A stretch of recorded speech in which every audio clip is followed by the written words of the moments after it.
Muchas gracias, buenos días a todos. Me da mucho gusto estar con ustedes. Cada vez que invitan, pues venimos, ¿verdad? Y gracias a Dios por esta ciudad de Querétaro que está creciendo enormemente. Ya creo que me dijeron que 2,5 millones de personas. ¡Qué barbaridad! Al ratito va a ser otra Ciudad de México parecida. Pero esperemos, ¿verdad?, que podamos realmente entender, como lo escuchamos hace algunos momentos a través de este testimonio. Nunca, jamás en la historia el ser humano se había encontrado en el peligro en que se encuentra en el siglo XXI. Nunca en la historia. Siempre ha habido guerra, siempre ha habido homosexualismo, siempre ha habido divorcios, etcétera, etcétera. Pero somos la primera generación en la historia, la primera que tenemos el poder para poder destruirnos en un minuto.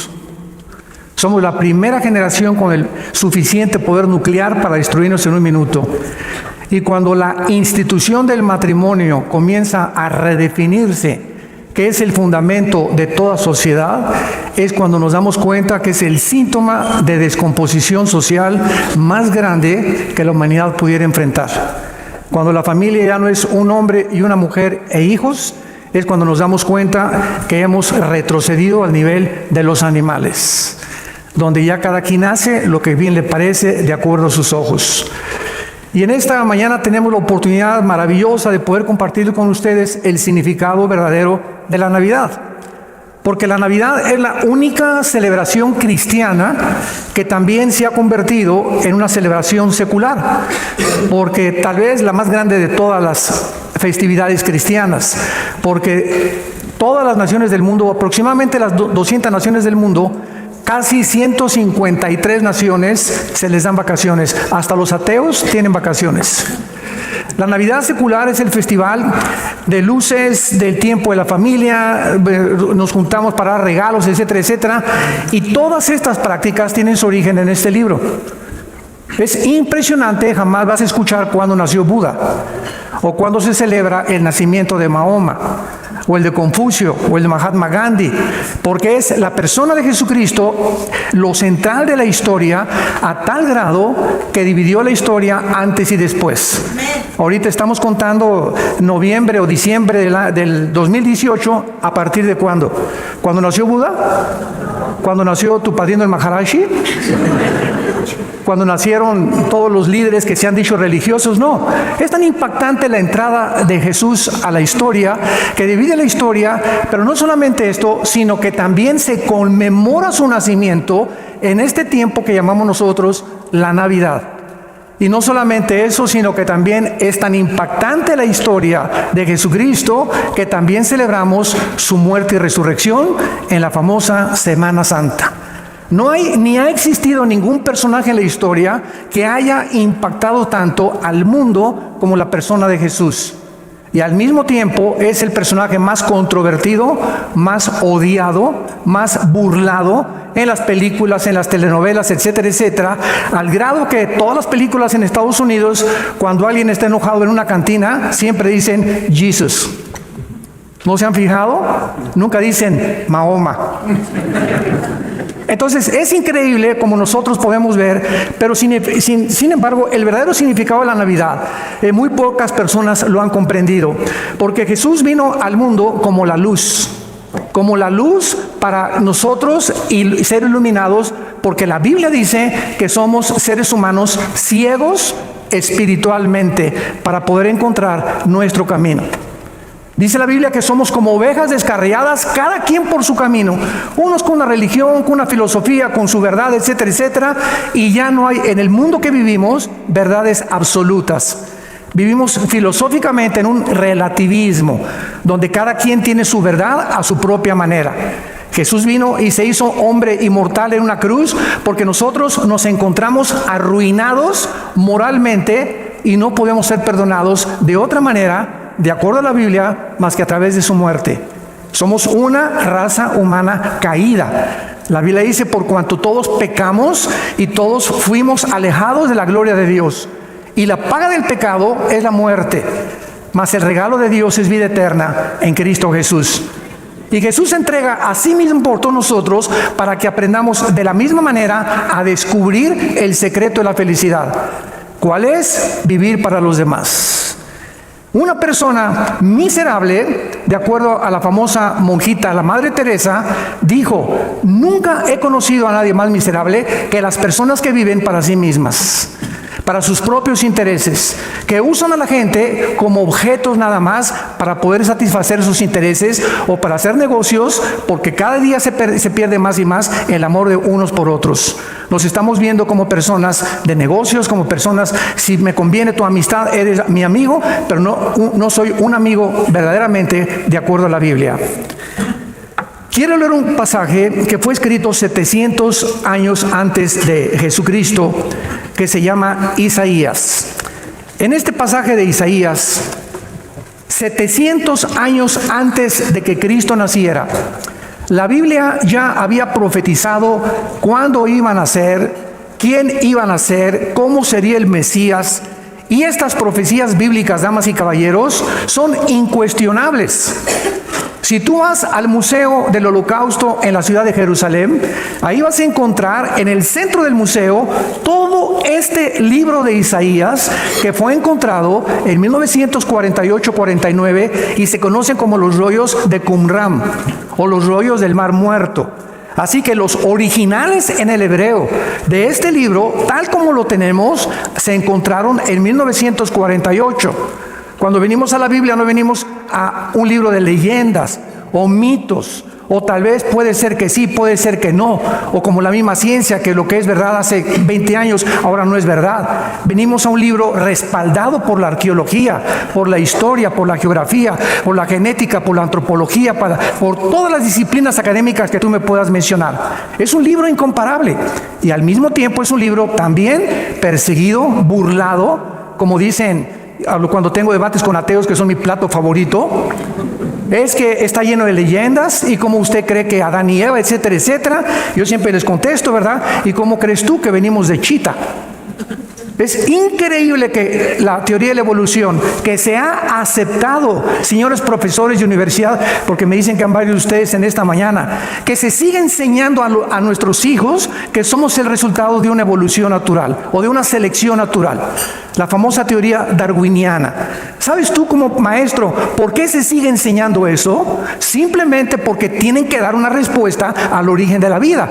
Pero como el origen de la vida no se puede descubrir científicamente, ni el origen del universo, porque para que sea científico tiene que ser repetitivo, también los científicos inventan teorías. Y hasta ahorita no existe una sola evidencia de un cambio de mutación de una especie a otra especie. El famoso eslabón perdido no lo han encontrado. Y como hicimos en México, como dice don Teofilito, ni lo encontrarán.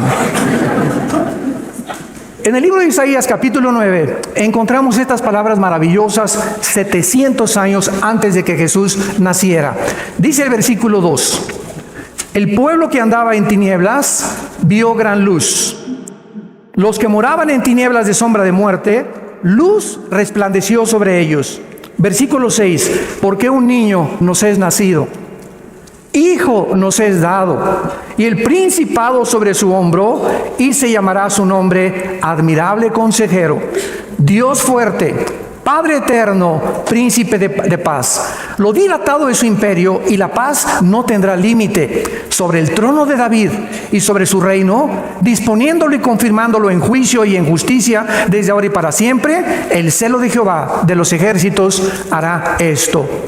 Una de las principales señales de que nosotros sabemos que la Navidad ya ha aparecido en el mundo es por las luces en los famosos árboles. Comienzan todos los comercios a llenar todo de luces, los árboles, las casas, en las velas, en las escuelas, en los edificios. Pero estas luces solamente son decorativas y realmente en la Biblia son simbólicas. Y vamos a ver y adentrarnos el significado de la luz verdadera en la Biblia. Por ejemplo, la Biblia contiene muchas verdades, pero la primera es que el mundo es un lugar oscuro. Jesucristo descendió hace 2000 años a este mundo, a un planeta completamente oscuro, en tinieblas. Y así está la humanidad en el siglo XVIII. El siglo XX alcanzó la humanidad los descubrimientos científicos más grandes de toda la historia, los alcances tecnológicos más grandes de toda la historia, la fisión del átomo y la era nuclear bombardeando el uranio 235 para producir la fisión nuclear. Llegamos a la Luna en 1969, plataformas en el espacio. En los 70 aparecieron los celulares, ¿se acuerdan? Como una forma de ladrillos así grandotes. Ya en los 75, 80 entramos a la época de las computadoras, el internet, y es impresionante la época en la que nosotros vivimos en el siglo pasado. Nunca en la historia el ser humano había progresado tanto en el área científica y tecnológica como en el siglo XX. Brincamos desde Adán, del burro al motor de gasolina, en más de 5.500 años. Lo que no se descubrió en casi 5.500 años, se descubrió en menos de 50 años en el siglo XX. Y todo esto, ¿saben ustedes qué fue lo que hizo con la humanidad? Nos ensoberbecimos. Nunca tampoco en la historia había habido tantos ateos como en el siglo XX. Y tenemos a Sigmund Freud, a Carlos Marx, a Friedrich Nietzsche, a Bertrand Russell, a Jean-Paul Sartre, padre del existencialismo, Sam Harris, y ahorita el más famoso, Richard Dawkins, con sus libros que sigue atacando el cristianismo y la Biblia. Nunca había habido tantos ateos, porque antes del siglo XX, escuchen esto, señores maestros que nos acompañan, sociólogos, psiquiatras y personas que realmente piensan un poquito, los más grandes científicos de la historia fueron cristianos. Blaise Pascal, físico matemático cristiano. Isaac Newton descubre las leyes de la gravitación, cristiano, y escribieron libros de la Biblia y comentarios de la Biblia. Pasteur, Einstein, aunque no decía que era cristiano, creía en Dios. Pero llega el siglo XX y el ser humano, la diosa del sexo y el dios de la ciencia, y levantamos los dos ídolos más grandes. ¿Y a dónde hemos llegado en el siglo XXI? A punto de destruirnos con toda la tecnología y todos los descubrimientos. Estamos al borde de una tercera guerra mundial. ¿De qué manera este mundo está en oscuridad? Bueno, en la Biblia la palabra tinieblas significa siempre maldad, pecado o ignorancia. Y esto significa que este mundo en el cual tú y yo vivimos está lleno de maldad. Claro que hay personas que tienen características altruistas y buenas, pero regularmente estamos en un mundo de violencia, de ataques terroristas, de guerras, de incendios, la naturaleza se está volviendo contra nosotros. El mundo que Dios nos ha dado para administrarlo, hemos hecho un pobre papel como administradores. El aire, la comida, las aguas del océano, de los ríos, todo lo hemos contaminado con nuestra tecnología y con nuestra ciencia. Qué pobre papel hemos hecho como administradores de este mundo. En otras palabras, solo podemos recordar también la época en que nació Jesús. Jesús nació en un mundo lleno de violencia, de injusticias, de abusos, de poder, de refugiados escapando de la opresión de sus gobiernos, de familias separadas, de mucha confusión y tristeza. Así como Jesús nació en medio de este mundo, la Biblia dice que Él regresará al mundo cuando las mismas características de hace 2000 años en el mundo comiencen otra vez a propagarse. Y la otra manera en la que el mundo está en tinieblas es que nadie sabe cómo curarnos o cómo acabar con estos males y el sufrimiento y la pobreza que hay. Entonces, esta es la razón por la cual Carlos Marx escribe su libro El Capital con Engels. Lenin hace la revolución bolchevique en 1917 para llevar a práctica la filosofía del marxismo, donde si el proletariado derriba a la burguesía, pues la lucha de clases solucionará el problema. Todos son ideologías y filosofías que en el siglo XX fracasaron. Como lo dijo Mikhail Gorbachev en 1990, delante del Papa Juan Pablo II en el mismo Vaticano. Quiero anunciarle que el comunismo fracasó. ¿Por qué? Porque sacamos a Dios de Rusia y nos aislamos del capitalismo. El mismo Gorbachev, cuando escribe la perestroika, que es la reconstrucción de la política marxista, viene a reconocer realmente que vivían una fantasía bajo la ideología del comunismo. Pero como el ser humano no tiene a dónde voltear, ¿Y qué otro sistema de gobierno? Pues volvemos otra vez, como decía el dicho, no hay peor error que cometer los errores del pasado. Y si nosotros llegamos a cometer los errores del pasado, es porque no hemos aprendido del pasado. Y esa es la historia del ser humano. Nunca aprendemos de los errores del pasado, los volvemos a repetir. Y ahorita tenemos la ideología del comunismo resurgiendo otra vez, resucitando otra vez, porque la democracia está siendo sepultada. La democracia también cayó, ya no hay países democráticos donde el gobierno realmente el pueblo gobierna, y estamos viendo un caos político y confuso en el mundo, lo mismo que en las religiones, la economía, la filosofía y la moral. Este es el mundo de oscuridad en que estamos viviendo, pero muchos de ustedes no se han dado cuenta porque les ha pasado lo que a las ranas. Si tú agarras una rana y la pones en una olla y le prendes la estufa, sexto llegando a tu casa hoy. Búscate una rana en tu jardín y métele en una estufa y préndele la lumbre. Y la rana, como tiene una sangre fría, ¿verdad? En lugar de que cuando comience a hervir el agua salte de la olla, ahí se queda y se muere hervida. Y te la cenas con patas de rana. Y mucha gente le ha pasado lo mismo. Nos estamos acostumbrando a la nueva moral. Y la inmoralidad crece y crece y crece en el mundo, y nos estamos aceptando que es normal. Y la Biblia dice que no es normal, que la paga del pecado es la muerte, que Dios es un Dios santo y que somos agentes morales responsables de nuestras acciones, y que algún día tú y yo vamos a dar cuenta de lo que hicimos, pensamos o hablamos. No somos animales, no venimos de los animales, somos creados a la imagen y semejanza de Dios. Y por eso Dios envía a Jesucristo, a su Hijo, para traernos esa luz, para meternos otra vez al carril, como ovejas descarriadas que andábamos, y entender que vamos a dar cuentas de nuestros actos. Porque habiendo pasado por alto los tiempos de esta ignorancia, Dios ahora manda que se arrepientan de sus pecados, por cuanto ha establecido un día en el que ha de juzgar al mundo con justicia por aquel varón a quien designó cuando Él lo levantó de los muertos. La resurrección de Cristo, damas y caballeros, es la evidencia más grande del cristianismo. El cristianismo no son dogmas, no son liturgias, no son ceremonias. El cristianismo está basado en un hecho histórico que Jesús volvió a vivir. Y esta resurrección de Jesucristo cambió a sus seguidores y se enfrentaron al imperio más grande de toda la historia, al imperio romano. Y enfrentaron al imperio romano, y el imperio romano no fue vencido por los hugos, ni por los hugonotes, ni tampoco por los bárbaros, ni por los godos. Fue vencido con el mensaje de que Jesucristo volvió a vivir. Al grado que el último emperador romano, Constantino, absorbe el cristianismo como la religión oficial del imperio. Aunque desgraciadamente, ¿verdad?, no fue benéfico, porque desde esos tiempos a nuestros días, cristiano es el que simplemente va a una iglesia, se comulga, toma el viernes primero, etcétera, etcétera, y de lunes a viernes se porta como el anticristo. Desde hace siglos la humanidad vive en tinieblas y se ha sumergido precisamente por estar en estas tinieblas en el ocultismo, en la brujería, en la astrología, yéndonos a diferentes lados a cargarnos de energía. Vamos a las pirámides de Teotihuacán a cargarnos de energía, buscar a la bola de cristal, buscar a la persona que, si no eres Géminis y yo soy Virgo, no nos llevamos. Al grado de estupidez mental e intelectual hemos llegado, de creer que los astros gobiernan nuestras vidas. Imaginen si nos llamamos seres racionales. ¡Qué increíble! Aquí mismo en Isaías, en el capítulo anterior, 8, versículo 19 y 20, venía lo que iba a anteceder no creer en el Hijo que iba a nacer. Y si os dijeren, Isaías 8, 19, pregunten a los encantadores y a los adivinos que susurran hablando, respondan, ¿no consultará el pueblo a su Dios?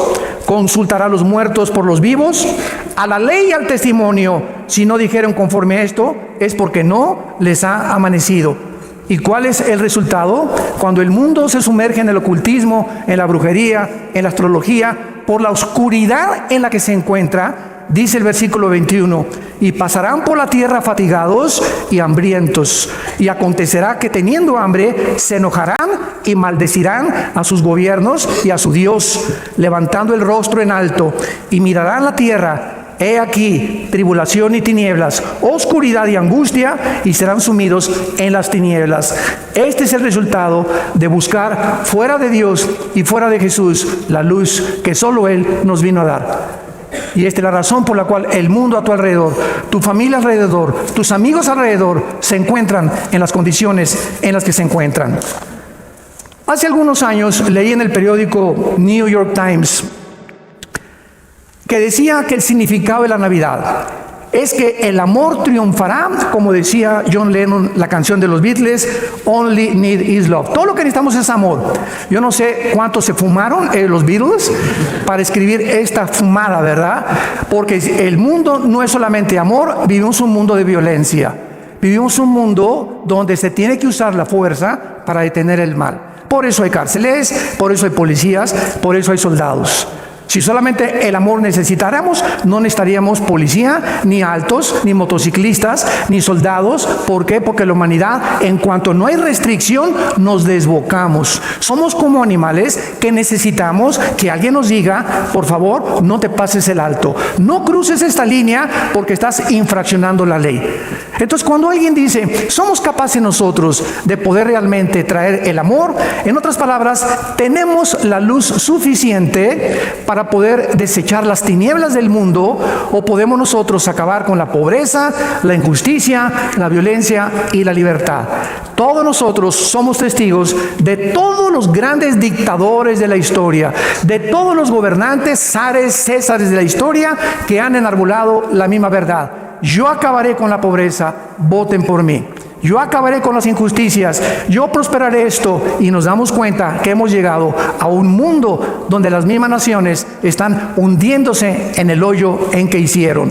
El mensaje de la Navidad es lo contrario. Leímos, el pueblo que andaba en tinieblas vio gran luz, y luz resplandeció sobre ellos. Observa, no dice del mundo salió la luz, sino que sobre el mundo vino la luz. Y esta luz que vino al mundo se llama Jesús. Fuera de Jesús no hay luz. En Juan 8:12 Cristo lo dijo, yo soy la luz del mundo, y cualquiera de ustedes que me sigue no permanecerá en tinieblas. No hay ninguna otra persona que tú puedas seguir, ningún líder religioso, por más grande que sea, como decimos en mi rancho, tu gallito giro. Por más que tú puedas decir, pues este hombre es el que más admiro, tú mencióname el que tú quieras y lo ponemos al lado de Jesús. Y tráeme el volumen de literatura que tú quieras, o el libro religioso que tú quieras, el Tripitaka de Buda, el de los persas, los Vedas de los persas, el Islam, el Corán del Islam, el libro que tú me quieras traer, y lo ponemos junto a la Biblia. No existe ningún volumen de literatura, ningún personaje religioso que ni siquiera se atreva a compararse con la Biblia y con la persona de Jesucristo. La Biblia contiene los registros más antiguos de genética. Hasta 1860 Gregorio Mendel descubre las leyes de la herencia cuando comienza a hacer sus experimentos con chícharos. Pasa casi un siglo hasta que en 1954, el siglo pasado, el doctor Watson y Crick les dan el premio Nobel de Medicina por descubrir la hélice del ADN, del ácido desoxirribonucleico. Y termina el siglo XX con el proyecto del genoma humano, considerado por el presidente Clinton y el presidente de este proyecto, Rafael Collins, que es cristiano. Rafael Collins, el presidente del genoma humano, es cristiano. Rafael Collins, Rafa Collins, se le da el máximo galardón como el máximo descubrimiento de todo el siglo XX. La Biblia, desde el libro del Génesis, especificaba que cada semilla de uva diera uvas, que las de los naranjas dieran naranjas, que el chabacano diera chabacanos, que los changos se produjeran como changos, los perros no se iban a mezclar con los camellos, la jirafa no se iba a mezclar con el rinoceronte, ni tampoco el león con los chivos.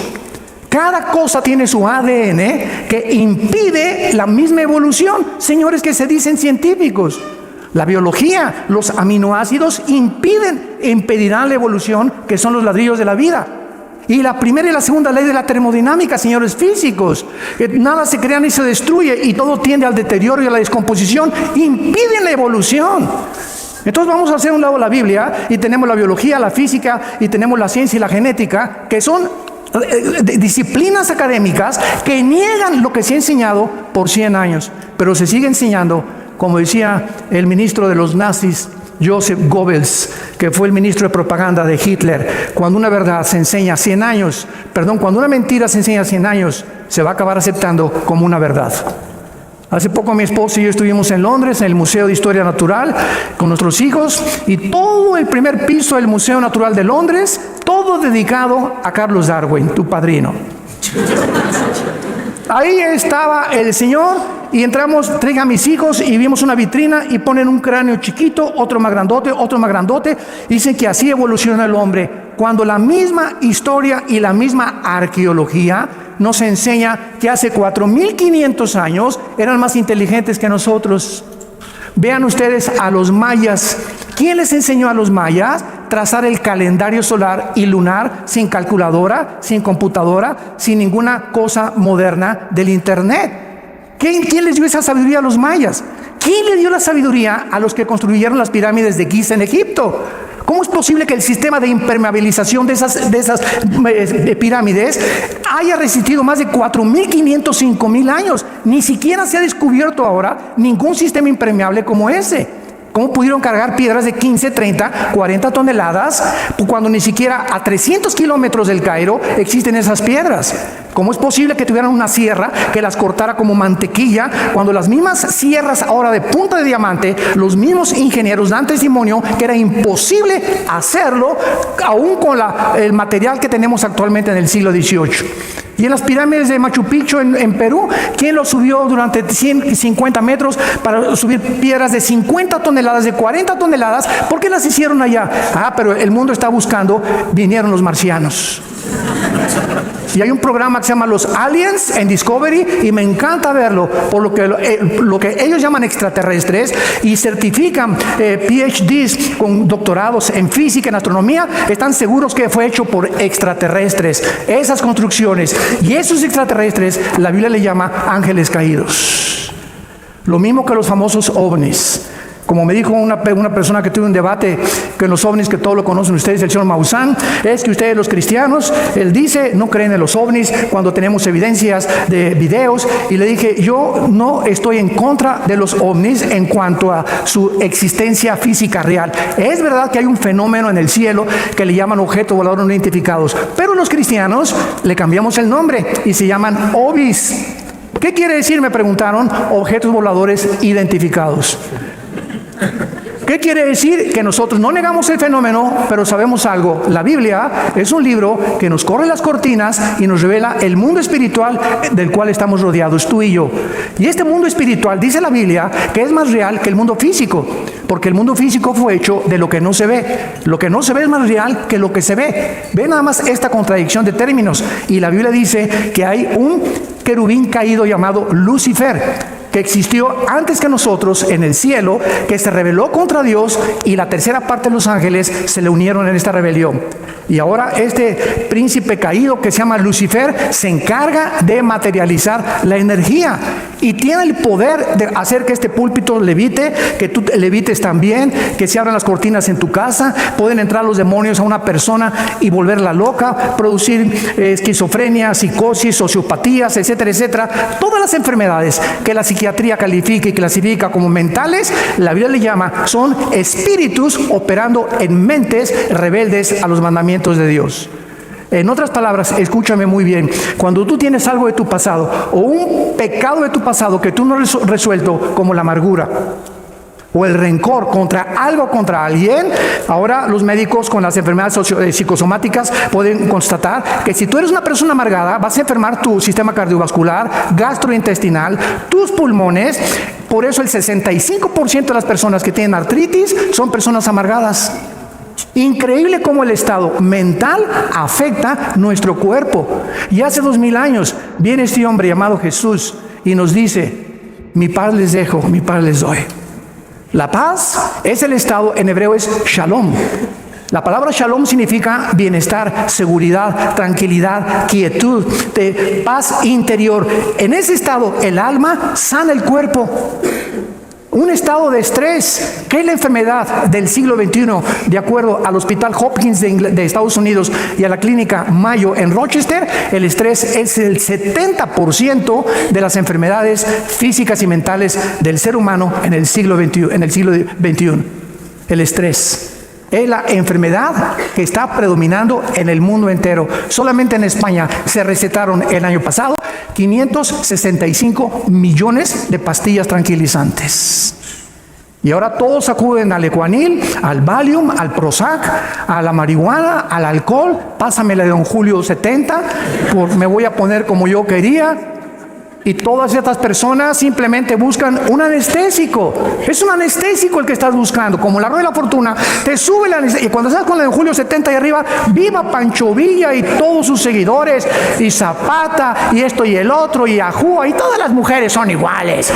Y baja la rueda, y tienes que bajar otra vez y enfrentar y tocar tierra. Y la cruda es 5 veces peor. Buscando anestésicos falsos, porque no sabemos a quién acudir. Y aquí es cuando entramos a lo que la Biblia le llama el significado de la luz. La luz amaneciendo en este mundo. Dios usa al sol como un símbolo de la luz, de la verdad y de la belleza. Si el sol se apagara, nos congelaríamos, porque Él es la fuente realmente de la vida. De la misma manera, en Hechos 17:28 dice la Biblia que en Dios nos movemos, en Dios somos y en Dios existimos. Tú amaneciste hoy respirando, ¿por qué?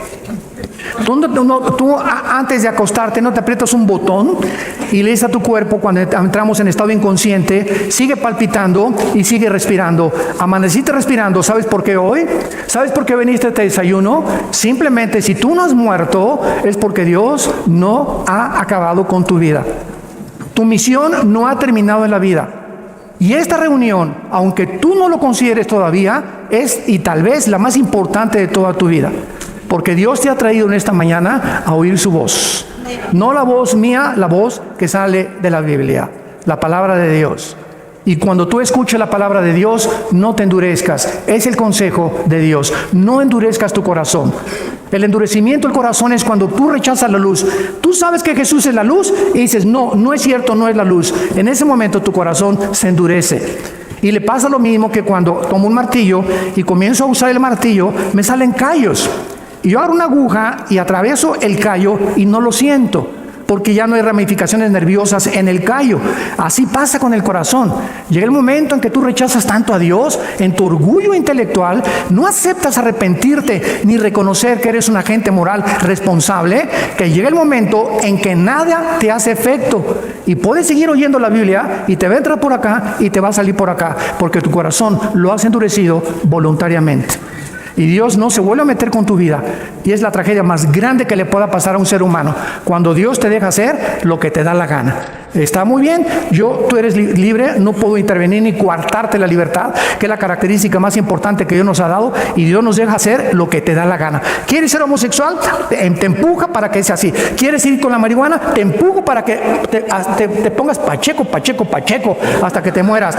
¿Quieres ser mujeriero, borracho, parrandero y jugador? Dios nos empuja finalmente para que nosotros seamos conquistados por nuestras pasiones, que es lo que controla actualmente al ser humano. No es la razón. Mentiras que somos gobernados por la razón. Somos gobernados por nuestras pasiones. Hasta que la luz resplandece en las tinieblas a través de la faz de Jesucristo y entendemos que Dios viene a mi vida para hacerme la luz, para despertarme a la realidad, para darme cuenta que me estoy autodestruyendo, para darme cuenta que no hay nada en el mundo que me pueda realmente ofrecer la paz que Él me da. El mundo solamente me dará decepciones, desilusiones, traiciones, persecución, porque es un mundo oscuro. No esperes nada del mundo. Jesús vino a podernos fortalecer para enfrentar estas tinieblas, despejarlas en tu familia y comenzar a proclamar el mensaje más glorioso de la justicia, la verdad, que es en Jesucristo, la bandera de la santidad. Amén.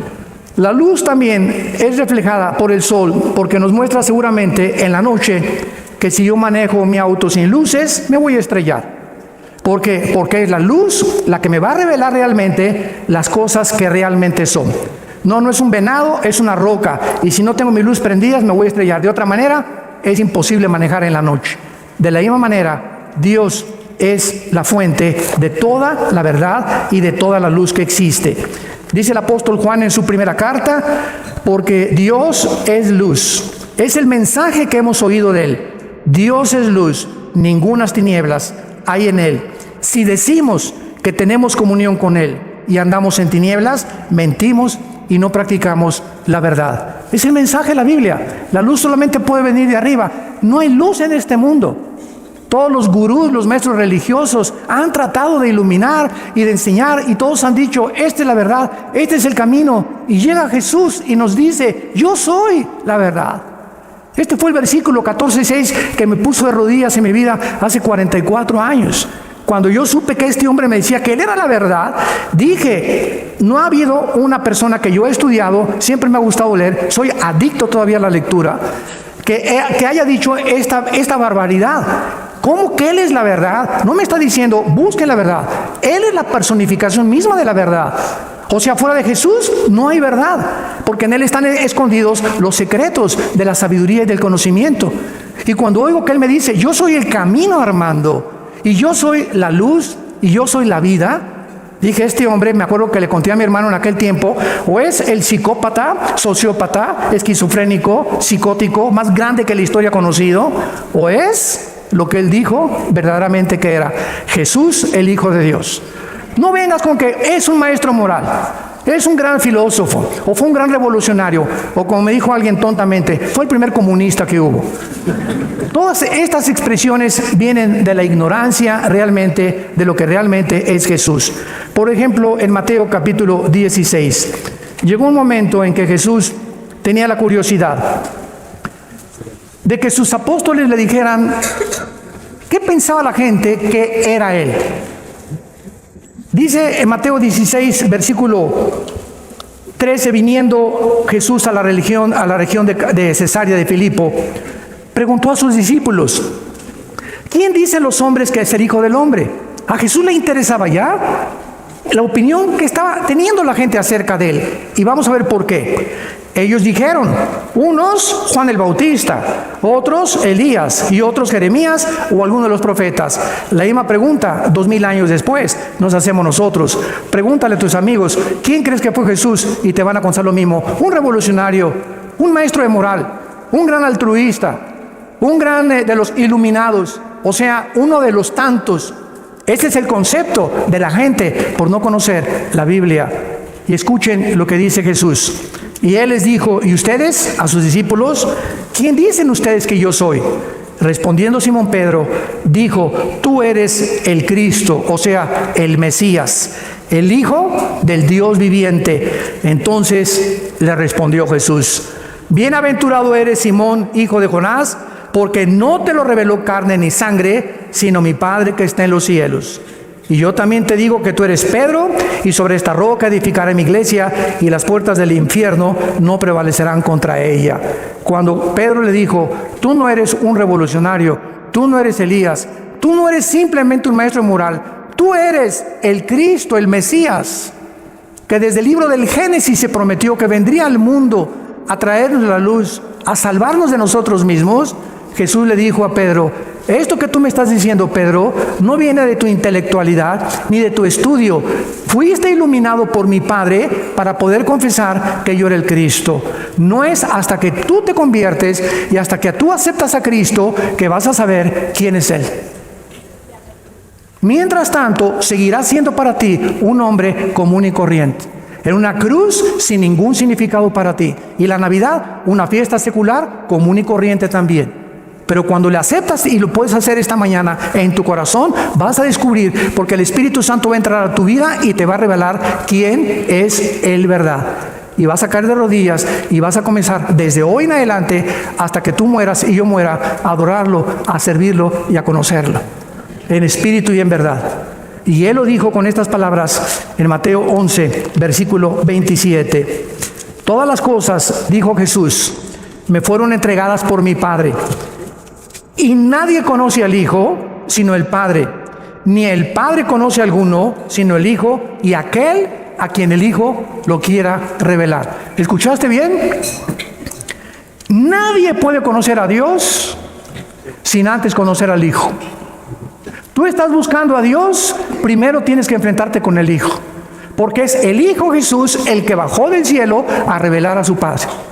Entonces, una vez que tú invitas a Jesús a tu vida, Jesús te va a revelar y te va a abrir la mente para que comiences a conocer quién es Dios. Y cuando tú tengas a Jesús en tu corazón, ¿sabes qué es lo que va a suceder en tu vida? Que va a destapar zonas en nuestra mente el Espíritu Santo, porque los pensamientos de Dios no son nuestros pensamientos, ni los caminos de Dios como Él actúa no son nuestros caminos. Vas a comenzar a vivir en humildad, en humillación, y a reconocer que si tú quieres conocer a Dios, ¿y por qué creó Dios el mal? ¿Y por qué creó a Lucifer? ¿Y Dios es todopoderoso? ¿Esto por qué no acaba con el diablo de una vez? Porque comenzaría contigo.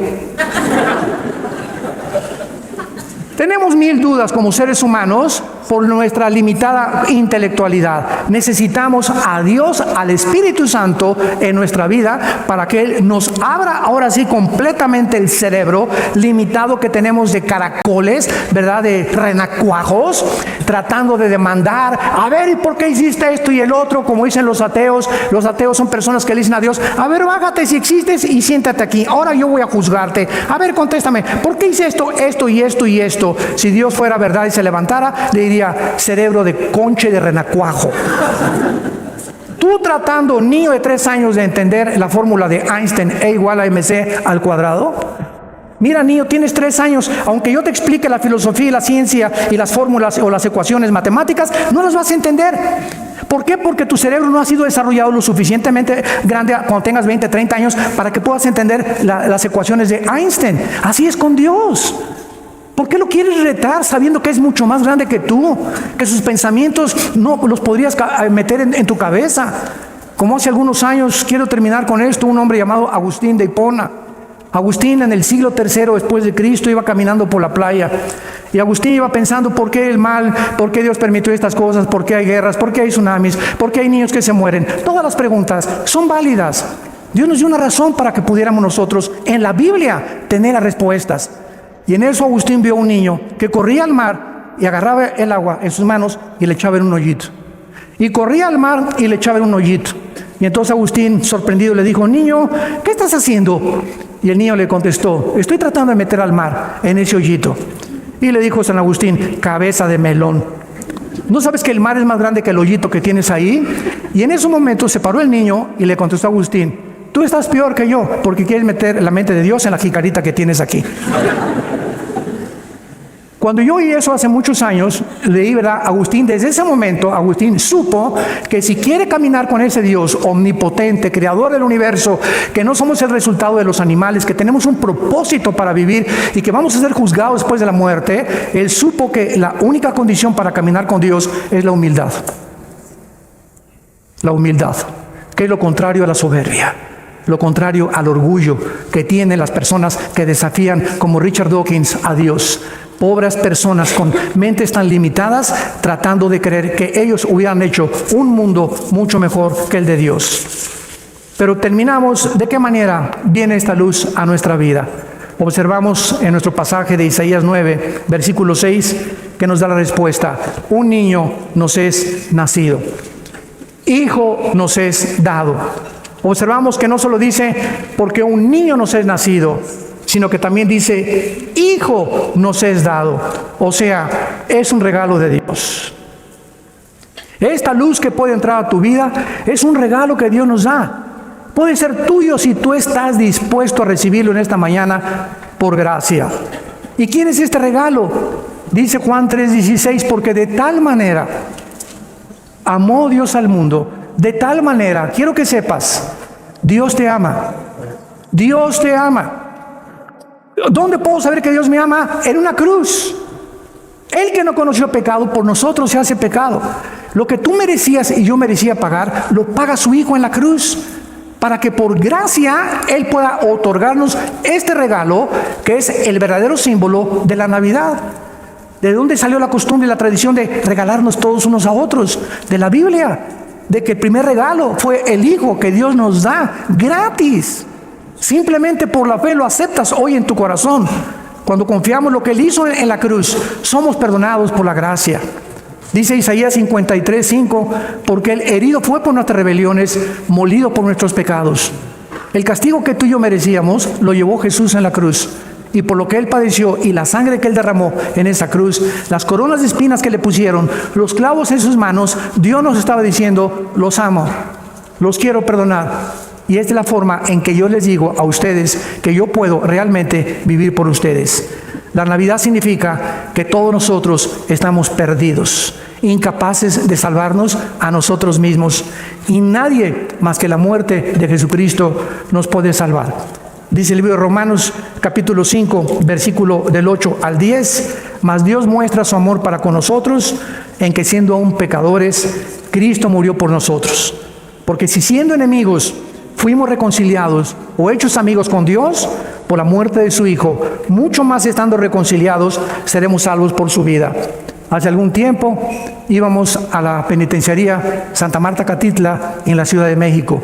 La Secretaría de la Defensa nos otorgó a Vida Nueva para el Mundo varios certificados del ministerio que todavía seguimos yendo. Yo ya no voy, pero iniciamos ese ministerio. Y recuerdo que predicando un día a los presos, cuando estaba el general Arturo Durazo, de jefe de la policía, él mandó un helicóptero, nos recogió a Alan, mi hijo, y a mí, y nos llevó en el helicóptero y aterrizamos en el patio de Santa Marta Catitla y juntó a 1,836 presos. Porque en aquel tiempo el general Durazo le encantaba oír el Evangelio. Y si no se lo saben ustedes, él murió con la Biblia en su pecho, cerca de Cuernavaca. Murió con la Biblia. Después de que Dios le quitó todo, porque mientras él tuviera todo lo que tuviera, era imposible que viniera a Cristo, él murió con la Biblia en su corazón. Y tal vez lo veamos en el cielo. El general Durazo, ese mero. Y les voy a decir por qué. Este preso se acerca a mí al acabar, filmamos esto, y se acerca a mí y me dice: doctor Alducin, ¿usted cree que Dios me pueda perdonar? Le digo: ¿por qué? Era un muchacho de 28 años de edad. Y me dice: mire, yo estoy aquí en la cárcel por un solo asesinato. Yo soy un gatillero a sueldo de Veracruz, donde la vida no vale nada. Y cuando me mandaron a México a matar a esta persona, alguien se me atravesó en el periférico y me enojé y lo maté. Adelante está una patrulla y por ese asesinato estoy aquí purgando 7 años de prisión, pero yo he matado 26 antes que este. 26 personas desde los 14 años me alquilaron un político para comenzar a matar a sus enemigos. 26. ¿Usted cree que Cristo me perdone con 27 asesinatos? Y le contesté con la Biblia: la sangre de Jesucristo nos limpia de todo pecado. No importa lo que seas ni lo que hayas hecho, es la muerte de Jesús, el regalo que nadie merece, que Dios nos ofrece para que tú en esta mañana salgas por esa puerta con una conciencia limpia de pecado. Que Dios ha muerto por ti y Él ha querido perdonarte. Para aceptar este regalo de Navidad tienes que reconocer que eres pecador, que has ofendido la ley de Dios y que mereces la condenación. Si tú mueres, búrlate lo que tú quieras. Si tú mueres hoy en la noche, un problema cerebral, una embolia cerebral, un ataque al corazón, una bala perdida, un accidente en la carretera, tú te vas al infierno, pero derechito, sin barandas. ¿Por qué? Porque la Biblia dice que la paga del pecado es la muerte. Pero si tú mueres hoy en la noche o quieres vivir con la conciencia de que el momento en que la muerte nos sorprenda, porque todos tenemos que morir, puedes morir en paz sabiendo que alguien en esa cruz pagó por ti. Esta es la verdad fundamental de la Navidad para que podamos entender el significado escondido que la gente no conoce de la Navidad.